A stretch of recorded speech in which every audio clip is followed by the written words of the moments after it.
What's going on, everybody? It's Joey Valley TCG. Today we are going to be talking about, Boa Hancock, our favorite character on this channel.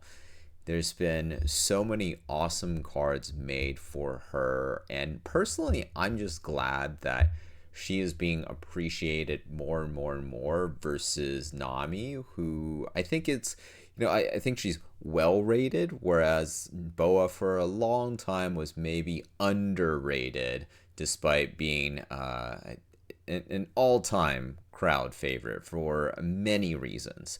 So we're going to talk about some of her cards. I'm going to talk about maybe some of the more undercover cards to start, and then we'll just briefly go over these top end cards that we've talked about on numerous occasions. But yeah, hope you guys enjoyed the video. Like, comment, and subscribe, and let's just get right into it. First and foremost, I don't know if very many people know about this card. If you've been within One Piece for a while, you've obviously, especially if you've graded cards and you've had an account with PSA, one day this just showed up on your door. And it's the second PSA magazine promo. They do one per year. So the Luffy one was the first one. The Boa Hancock, the one that you see in front of you, is the second one. I personally really like this card. I think the art's really interesting. You have kind of all of the warlords behind her as well, or at least four of them.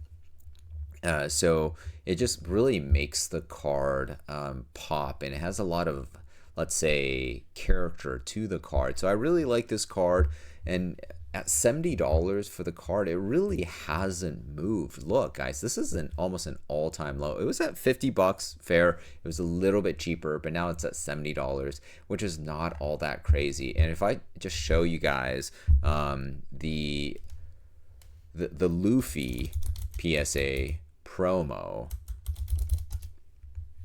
oh well, doesn't show up, but it's like double the price. We'll show it to you guys maybe a little bit later, but anyways, the second card I want to go over is this Boa Hancock card from Illustration Box Volume 1. So I ended up buying a lot of these Volume 1 illustration boxes because the art on it was so unique. You have, of course, this awesome Boa card, which is 4 cost, 6,000 power, plus a blocker, plus an on-play effect. So not only does it, potentially have the ability to be meta, it's also an absolutely stunner of a card. This art style they really just use for the illustration boxes. I haven't seen it too much outside of that, so it's just such a nice looking card. You can see why prices have just spiked, right? It was $12, $13, now it's $31. That would be more expensive than the illustration box volume 1 by itself, which came out around like 25, $30. So absolutely crazy. Moving on, this card I think is also undervalued. This is the Boa Hancock Gold Dawn card. This is from PRBO2, and you guys know my opinions on PRBO2. I think just in general, Boa Hancock or PRBO2 is a undervalued set. Whether it's the cards that are inside, and also some of the Gold Dawns are in here, particularly the Boa card. As you can see, it was $145. Closer to release, it's actually dropped, and I don't think people really realize that this is a Boa card, and once they do, I think prices will go up. And then you have Pure B01. This is the alternate art card from Pure B01, as well as the full art. So there's two kind of like, air quotes, alternate arts and Pure B01, which is just such a stacked set in general.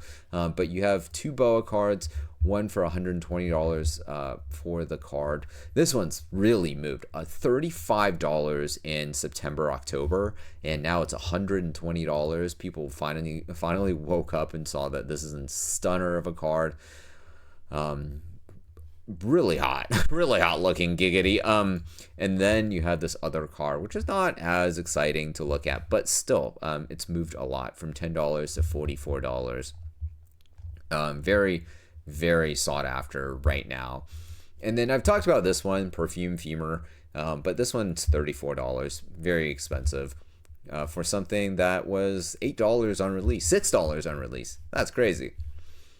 And then, of course, Boa Hancock, the SP from Kingdoms of Intrigue, $781 for this card, lowest listed copy. After that, it goes to $850. And you guys know my rule, nothing under 70 or 97% on TCG Player, right?